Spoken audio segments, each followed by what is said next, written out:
안녕하세요. 여의도에서 미국 시장 읽어주는 남자 남궁재훈 주임이 휴가를 갔기 때문에 오늘도 국내 시장과 중국 시장을 함께 체크해보는 시간을 갖도록 하겠습니다. 제 오른쪽에는 우리 오숙 주임 나오셨고요. 그리고 왼쪽에는 왕정 차장 나오셨습니다. 어제 이제 국내 주식시장이 중국의 방역에 대한 전격적인 이제 폐지 뉴스 때문에 어제 조금 기분 좋은 상승을 했는데 어제 국내 시장 어떻게 됐습니까? 네, 어제 국내 시장 코스피가 한 0.68% 상승했고 코스닥이 1%대 강세 보였습니다. 중국 보건당국이 다음 달 8일부터 해외 입국자에 대한 시설 방역을 폐지하고 코로나에 대한 관리 수준을 하향한다고 발표가 있었고요. 네. 실질적인 제로 코로나 전환으로 시장에서는 해석이 됐었습니다.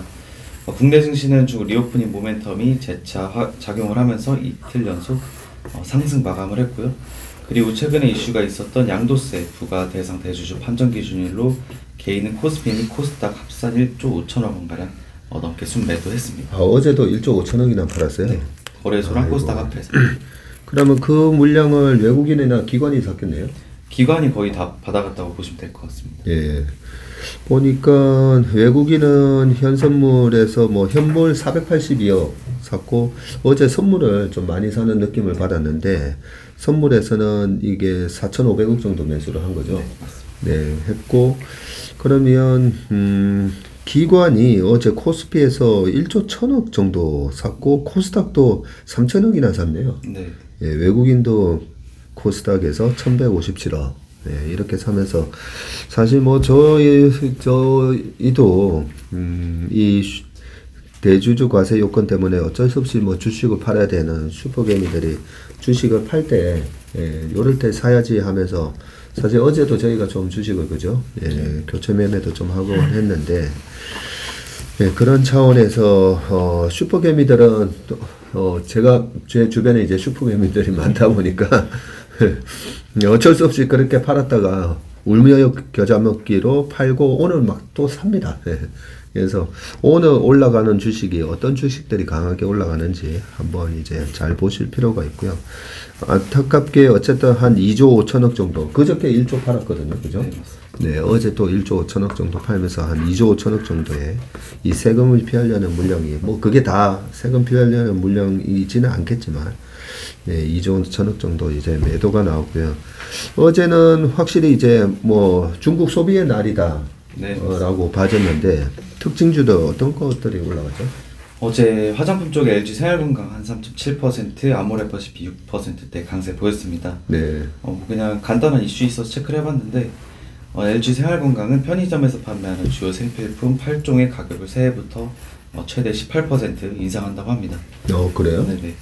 가장 많이 올리는 상품이 18% 정도. LG생활건강이면 화장품도 있지만 뭐 치약 이런 것도 다 포함되죠. 네, 샴푸 뭐 이런 것도 있고. 사업부가 크게 세 가지로 나뉘는데 맨 밑에 보시면 뷰티가 44%. 네, 이게 화장품 쪽이라고 보시면 되고 HTB가 이게 뭐 저희 손 씻는 거 세정제나 뭐 샴푸 이런 게 HTB고 리프레시먼트가 이제 코카콜라 뭐 음료 이런 거 LG생활이 만들어주는 이런 사업부가 리프레시먼트. 예, 그렇군요. 그러면 LG생활건강 측에서 이 가격을 인상하는 요인을 뭘로 그렇게 설명하고 있습니까? 인플레이션 때문에 뭐 원부자재나 물류비, 인건비 상승으로 피치 못하게 가격을 올렸다라고 설명을 했고요. 네. 가장 가격 오름폭이 큰 품목은 테크 가루 세제로 750g의 가격이 기존에 5,500원이었는데 6,500원으로 18% 크게 인상을 했다고 합니다. 예, 테크 가루 세제가 이게 그 우리 세탁기에 넣는 그런 건가요? 그렇군요. 최근에 미국 시장이 필수 소비재가 계속 강세를 보였었잖아요, 그렇죠? 그러면 이유가 이제 이런 게 나오는 거죠. 보니까 샴푸, 치약, 칫솔, 세제 이런 것들을 다 올렸다고 하는데 가격 올리면 우리 오주이면 이빨 3번 닦던 거 2번 닦거나 뭐 그러진 않을 거잖아요. 전혀 안 그렇습니다. 네, 샴푸를 뭐 매일 하던 걸 이틀에 한 번씩 한다든지 그러지 않을 거기 때문에 어쩔 수 없이 필수 소비재이기 때문에 가격 올라온 것만큼 또 그대로 매출로 반영이 되는 그런 효과 때문에 좀 강했던 부분이 있고, 그에 반해서 이제 아모레퍼시픽 같은 경우도 거의 비슷하잖아요. 뭐 사업부가. 아모레퍼시픽은 화장품 비중이 좀 더 높을 것 같기도 한데, 네, 그렇습니다. 맞나요? 네, 맞습니다. 그래서 어제 중국 효과로 아모레퍼시픽이 한 6.4% 정도 더 올라가는 그런 모습을 보였네요. FNF 같은 경우도 2.8% 올랐는데 FNF가 어떤 의류를 만드는 회사죠?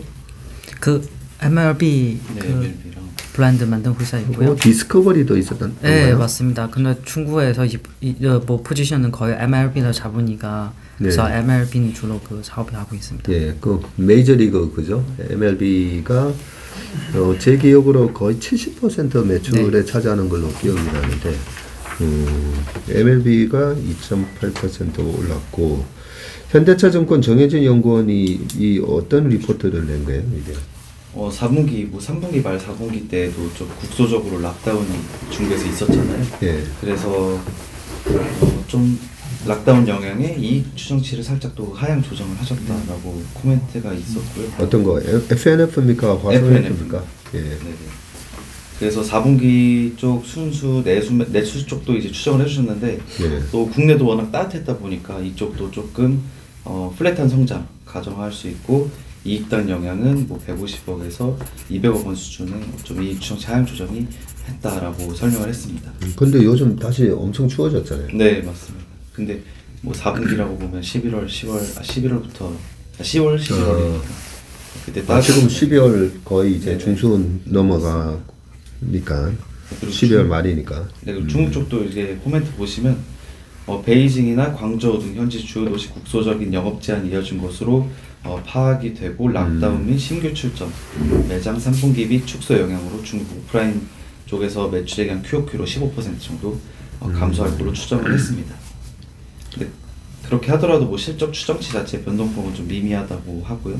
네. 타겟 프라이스는 24만 원 제시를 했습니다. 네. 어제 근데 14만 7천 원인데 주가가 네네.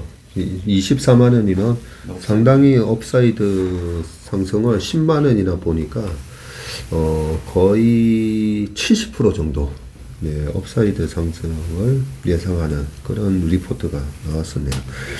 화성엔터프라이즈도 어제 4.3% 올랐는데 화성엔터는 나이키 생산하는 나이키랑 뭐 아디다스 이렇게 생산하는 OEM 업체 아닌가요? 그 아디다스 신발 그 만든 그 OEM 회사입니다. 아, 아디다스 네, 신발요? 네, 신발. 아, 옷은 안 합니까? 네, 울스는 아디다스 사실 제가 아디다스 옷은 별로 없고 신발이 무지 많은데 축구화가 4.3%나 올랐는데 이 부분도 중국 리오프닝의 수혜가 될 수 있는 겁니까?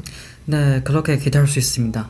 왜냐면 그 요즘에 중국 사람이 그 외출 활동도 하지 못하고 운동도 하지 못하는 상황이니까 그래서 그 운동화에 대한 수요가 많이 악화되었는데요. 내년보다 정상화되면 아마 이 부분 수요가 좀 발생할 수 있습니다. 하긴 우리가 외출을 할 때 옷을 뭘 입을까도 고민을 하지만 딱 나갈 때 그죠? 신발 네, 신발도 뭘 신을까 이제 고민을 많이 하니까 아디다스 신발 매출이 높단 말이죠. 그래서 어제 4.3% 올랐네요. 근데 뭐니 해도 리오프닝 하면 당장 와 중국 분들이 비행기 타고 이제 막 많이 오겠구나 뭐 그런 생각 때문에 항공주가 좋았을 것 같은데 어제 제주항공이 5% 올랐네요. 네, 어제 제주항공 5%, T항공이나 진에어, 에어부산 이쪽 LCC 쪽 다 강세 보였습니다. 네. 그래서 제주항공은 뭐 코멘트 이슈가 있었는데 네. 제주항공이 항공권 판매 등 여객 매출 외에 화물이나 위탁 수화물 또 뭐 카페 등을 통한 부가 서비스 매출을 늘리는 데 최근에 좀 주력을 하고 있다고 합니다. 네. 국제유가나 환율 등 외부 요인에 큰 영향을 받는 여객 매출 대신 부가 매출 비중을 늘려서 좀 안정적인 이익을 창출하겠다고 하는데 뭐 대한항공이나 아시아나항공은 코로나 때도 이제 화물기로 전환해서 매출이나 이익이 크게 깨지지 않았었잖아요. 네. 그런 것처럼 제주항공도 좀 그런 쪽으로 노력을 하려고 하는 것 같고요. 그래서 26일 제주항공에 따르면 부가 매출 비중이 14년에 약 4.9%였다고 합니다. 근데 이게 지난해 14%로 3배 가까이 증가를 했다고 하고요. 네. 국제선 기내식 유료화나 뭐 사전 좌석 지정제, 수화물 구매 등 부가 서비스 판매가 늘어난 데 따른 것이라고 합니다. 그리고 지난 6월에는 저비용 항공사 LCC들 쪽에서 화물기를 도입해 인천 하노이, 뭐 인천 도쿄, 인천 옌타이 노선을 운항을 하고요.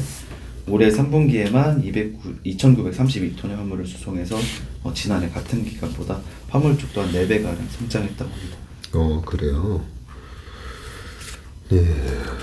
아마 그동안에 그 중국의 방역 때문에 가장 힘들었던 곳이 아마 이 항공사일 것 같아요. 그죠?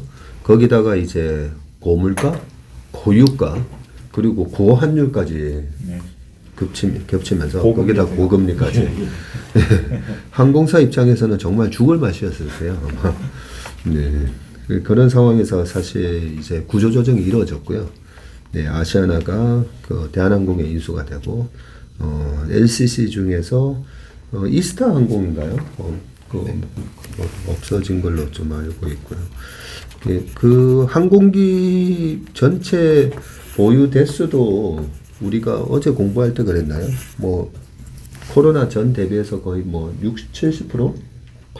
제가 알기로는 80% 정도. 예, 많이 지금 축소가 돼 있는 그런 상황이었고, 보통 비행기를 갖다가 달러 차입으로 그죠? 거의 뭐 리스를 해서 금리를 이자를 많이 주면서 좀 빌려오다 보니까 정말 좀 힘든 2년을 보냈었기 때문에 과거에 이제 우리가 HMM이라는 회사가 이제 현대상선이었었는데 그죠? 그 전에 이제 한진해운하고 두 회사가 있다가 한진해운이 망하고 현대상선도 망한 거예요. 왜냐하면 산업은행이 자금을 투입하면서 이름도 이제 HMM으로 바뀌었기 때문에 그렇게 혹독한 구조조정이 있고 나서 이제 업황이 회복되니까 큰 폭으로 올랐듯이 이번 그동안에 고생했던 이 항공업계가 크게 정말 다시 회복하고 도약하는 2023년이 됐으면 좋겠는데,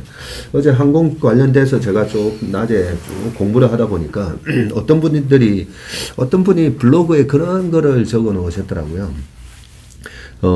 제주항공이나 이런 업체들 딱 똑같은 2023년에 그런 업황 회복에 대한 그 회사가 이제 본격적인 턴어라운드를 기대한다라고 하면서 굉장히 의미심장한 얘기를 해놨더라고요. 그동안 이 회사들이 살아남기 위해서 많은 유상증자를 했었잖아요. 예, 그 유상증자에 주주들이 참여해줬다는 거죠. 예, 고통 분담을 해줬기 때문에 이번에 주가가 올 회복이 되고 회사가 턴어라운드 됐을 때 그 고통을 같이 분담해준 주주들을 절대 잊지 말고 주주가치 제고에 신경을 써달라는 그런 참 의미심장한 얘기를 해주셨기 때문에 이 항공업계에 종사하시는 분들 좀 그 부분을 명심해 주셨으면 좋겠습니다. 그러면 어제 개인들이 많이 팔았고, 그러면 외국인하고 기관 어떤 주식들을 매수했나요? 기관이 뭐 삼성전자나 SDI, 하이닉스 이런 대형 시가총액 대형주 위주로 좀 매수를 했는데 특히 삼성전자를 한 2,660억 원 정도 매수했거든요. 많이 매수했네요. 그저께도 한 1,400억 정도 매수한 걸로 기억이 나는데 뭐 배당 매도 좀 있고 배당과 전에 좀 그런 수요도 있었던 것 같고요. 그런데 반면에 외국인은 삼성전자 순매도 1등이네요. 네, 맞습니다. 거의 한 2주 연속 계속 매도하는 것 같은데 전자나 하이닉스 쪽, 반도체 쪽에 좀 매도가 집중이 되는 것 같습니다. 네, 기관 매수의 눈에 특징적인 뭐 중국 관련된 주는 뭘 샀나 봤더니 호텔신라 하나 눈에 들어왔고요. 외국인도 호텔신라가 두 번째 매수 종목이었네요, 보니까. 면세 쪽이 중국에 워낙 노출도가 높기 때문에 호텔신라도 170억 정도 매수했습니다. 오히려 외국인 쪽이 조금 더 약간 중국 리오프닝에 발빠르게 대응한 모습이네요. FNF도 보이고 아모레 퍼시픽도 보이네요. 예, KTNG KTNG 고배당 주식인데 KTNG도 어떻게 보면 약간 중국 모멘텀의 수혜주가 될 수도 있어 보이긴 한데 예, 보이고 그 어제 기관들이 많이 샀는데 이 와중에도 기관이 순매도한 종목이 있어요. 이런 것도 이제 저는 유심히 보는데 순매도한 종목이 어떤 게 있나요? 하나솔루션을 한 160억 정도 매도했고요. 고려아연 140억, 이노텍 또한 100억 정도 매도한 모습입니다. 예, 나머지는 다 ETF다 그죠? 예. 52주 신고가 있습니까? 50일 신고가 코스피에서 두 종목 있었는데 GKL이랑 남양유업 두 종목 있었고요. 코스닥에서는 화장품 쪽에 CNC 인터내셔널이랑 신스틸, 대한광통신 같은 시가총액 작은 종목들도 있었습니다. 예.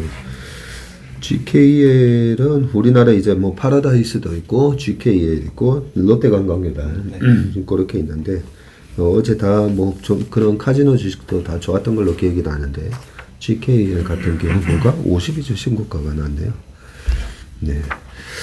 알겠습니다. 국내 시장은 요 정도까지 보고요. 그러면 정작 중국에서는 어제 리오프닝에 대한 그런 방역 해제에 대해서 어떻게 반응을 했는지 궁금한데요. 네. 그 출입국 방역 정책 폐지 소식에 힘입어 어제는 그냥 상하이 지수 0.98% 등 상승하고요. 업종별로는 건강관리, 농업, 석탄 등 업종이 강세표였고 의학, 바이오, IT, 서비스 업 등 업종이 약세표였습니다. 특히는 어제는 올라가는 그 업종은 건강관리이고요. 밑에 그 대표주는 그 아이메이크이라는 회사이고요. 아이메이크 그 회사가 필러 만든 회사입니다. 네, 그래서 어제는 세게 올라가고 건강관리 업종은 많이 세게 올라가고요. 아, 필러 만드는 회사예요? 네, 필러 만드는 회사이고요. 그러면 결국 리오프닝이 시작되면 사람들이 마스크를 벗고 나와서 얼굴에 많이 미용에 신경을 쓴다. 그런 게 반영이 된 거네요. 예, 맞습니다.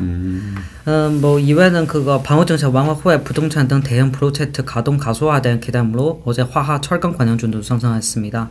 반면에 코로나 확산, 피크아웃 등 이슈로 방역 관련 뭐 의학, 바이오주는 어제도 동반으로 하락하고요. 네, 상한가 종목수 기준으로 전일 대비 감소하였지만 교통운수 업종이 강한 모멘텀을 보였습니다. 이 교통운수 관련주는 바로 항공 교통 관련주입니다. 네, 그래요? 네.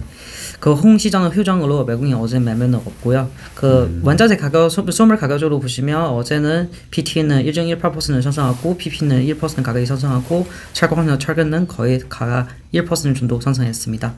최근에 이 화학 제품 가격이 뭐 큰 폭으로 급등은 아니지만 약간 꾸역꾸역 오르는 느낌이네요. 예, 맞습니다. 뭐 화학 제품은 조금만 좀 상승하고 있는데 철광석, 철근 쪽으로 계속 상승하고 있습니다. 네. 밑에 표는 제가 그 하나 붙였는데요. 이거 베이징 지역 지하철 이용자 수 그 차트이고 어제 기준으로 거의 400만 명 그 넘어갔어요. 이 수준은 바로 그 지난달 말 수준이고요. 그래서 이미 베이징 지역은 완전 그 피크아웃 되었다고 그렇게 생각할 수 있습니다. 아, 이게 하루 지하철 이용자 수죠? 하루 완전 그 하루 정상화 되면은 1,200만 명 정도 되고요. 하루에 1,200만 명? 네, 맞습니다.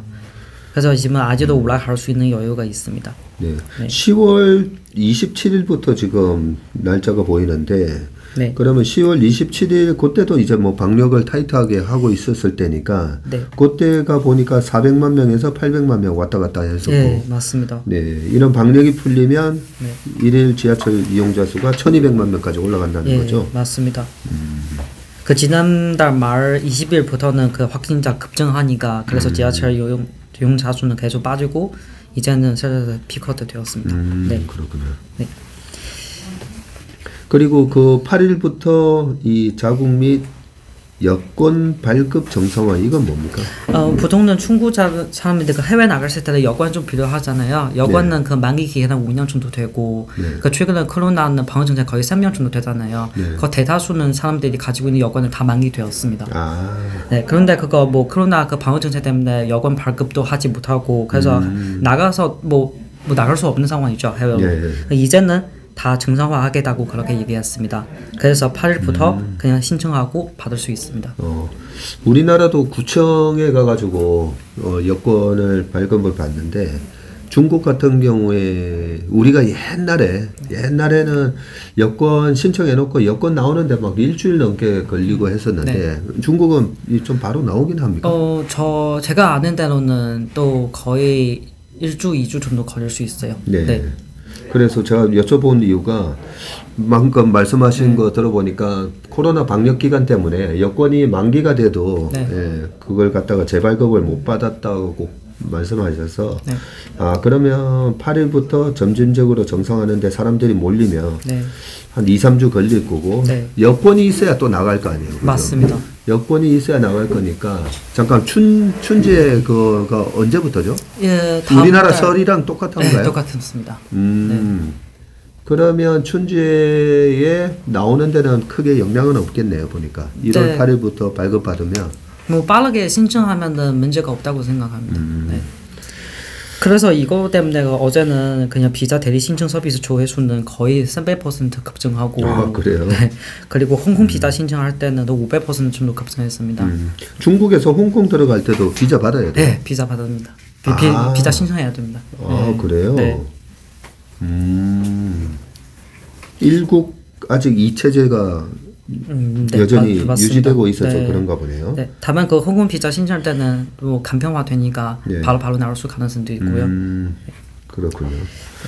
그리고 근데 조금 약간 부정적인 뉴스 하나 제가 아침에 신문에서 봤는데 일본에서 갑자기 중국에서 지금 코로나 확진자가 확 늘었다라고 하니까 일본 정부가 중국에서 지금 입국하는 일본으로 입국하는 사람들에 대해서 중국발 비행기 타고 오는 뭐 비행기든 크루즈든 배든 입국자 전원 코로나 검사를 하겠다라고 또 맞습니다. 이게 확정된 거예요? 아니면 확정되는 거고요. 이거는 거의 뭐 확정되었습니다. 그리고 그 양성 그 코로나19 검사 받고 양성 판정되면은 그 일본에서 그 7일 동안 격리해야 하고요. 그리고 그 일본 정부도 그 중국 오가는 그 항공편 정편도 제한될 것이라고 그렇게 언급했습니다. 그래요. 어떻게 보면 이 부분이 우리한테는 득이에요. 맞아요. 그죠? 맞습니다. 일본으로 가보고 싶은데 아니 그거 코로나 검사해야 되고 양성 나오면 7일 동안 격리해야 되고. 맞습니다. 그러면 아유 그냥 한국 가자. 그렇죠. 그래서 읽다 보니까 그러네요. 그래서 밑에 저도 그 군에서 어느 상황인지도 체크해봤는데요. 이거는 어제 기준으로는 중국을 그 표적 감염 국가로 지정하였고요. 그 37.3도 넘어가면은 요증자로 그 보고 그리고 따라서는 그 37.3도 이상이면 PCR는 검사 받아야 하고 받고 그냥 또 격리해야 하는 상황이고요. 상대적으로는 좀 괜찮은 편입니다.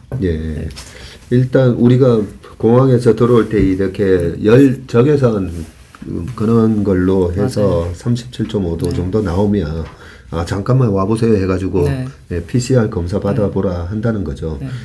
근데 우리나라에는 지금 코로나 양성 확진됐다고 해서 격리를 의무적으로 해야 되는 거는 없잖아요. 네, 그 군에 있는 사람은 괜찮고요. 해외 입국자는 격리 좀 해야 하는 상황입니다. 해외 입국자는 격리해야 돼요? 네, 맞아요. 자가 격리든지 아니면 호텔에서 격리하든지 그 좀 하나 종이고요. 그럼 며칠 해야 돼요? 거의 제가 아는 거로는 7일 정도. 7일 정도? 그 확진자 군대 확진자 똑같은 수준이고요. 다만 그 37.3도는 솔직히는 솔직히 저도 그 원래 그 출국 되게 많이 했는데 대충 하는 것 같아요. 그것도 저 괜찮습니다. 정상인 것 같은데.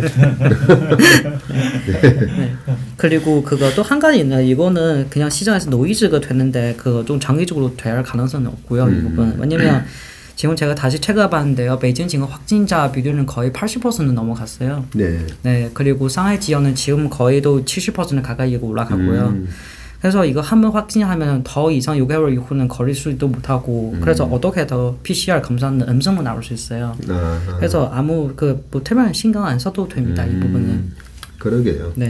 그리고 중국이 지금 무증상자나 이런 부분을 생각하면서 아예 이제 집계를 안 한다고 했잖아요. 네, 맞습니다. 그 말은 그냥 집단 면역으로 가겠다는 거거든요. 그 미국이 그랬고 그 전에는 뭐 어디 뭐 스웨덴이었었나요? 그죠? 예, 스웨덴. 예, 스웨덴이 가장 먼저 집단 면역으로 갔었는데 거기에 나온 데이터들 보면서 아 우리도 그냥 집단 면역으로 가자라는 부분이기 때문에 집단 면역이 빠르게 이루어지면 우리가 겪어봐서 알잖아요. 그죠? 한 7일에서 10일 아프고 그러고 나서 이제 엄청난 슈퍼 항체가 생기는 건데 그런 거 감안을 하면 내년 또 5월달 뭐 무슨 절 있지 않아요? 4월달에 청명절? 청명절도 있고요. 맞아요. 네. 청명절 있습니다. 좀 이렇게 중국 분들이 많이 네. 여행 가는 때가 춘지에 있고 청명절도 있고 노동절도 있고. 아 노동절이 5월 1일? 5월 1일 맞아요. 아. 네. 가장 큰 거는 그거 10월 1일 그 국경절. 아 국경절이? 네, 그때는 수비가 되게 활발하게 네. 발전할 수 있습니다. 이런 거 보면 2023년은 네. 그동안에 어떻게 보면 2022년 우리나라 주식시장을 괴롭혔던 가장 큰 요인은 일단은 페드였고 두 번째는 사실은 중국의 너무 지나친 타이트한 네. 둘 다 타이트했어요. 네. 타이트한 금리 인상, 타이트한 방역 조치. 이 두 부분에 대해서 중국은 확실하게 이제 전격적으로 이제 풀리는 거 네. 때문에 어젠가 누가 명동에 사람이 엄청 많아졌다고 얘기를 네, 하더라고요. 맞습니다. 지금 아직까지 시작도 안 했는데 사람이 많아졌는데 내년도에 맞습니다. 많이 기대할 수 있습니다. 네, 좀 그리고 제주도 쪽으로도 한번 좀 봐야 하고요. 제주도? 네, 제주도. 왜냐면 제주도는 비자 필요 없이 바로 올 수가 수 있습니다. 있죠. 네. 아, 그래서 이거는 그러네요. 비자 신청 그 기간도 거의 없고 바로 갈 수 있으니까. 그 제주도는 여전히 지금 무비잖아요. 제가 아는 대로는 그 무비자로 예. 그 유지하고 있습니다.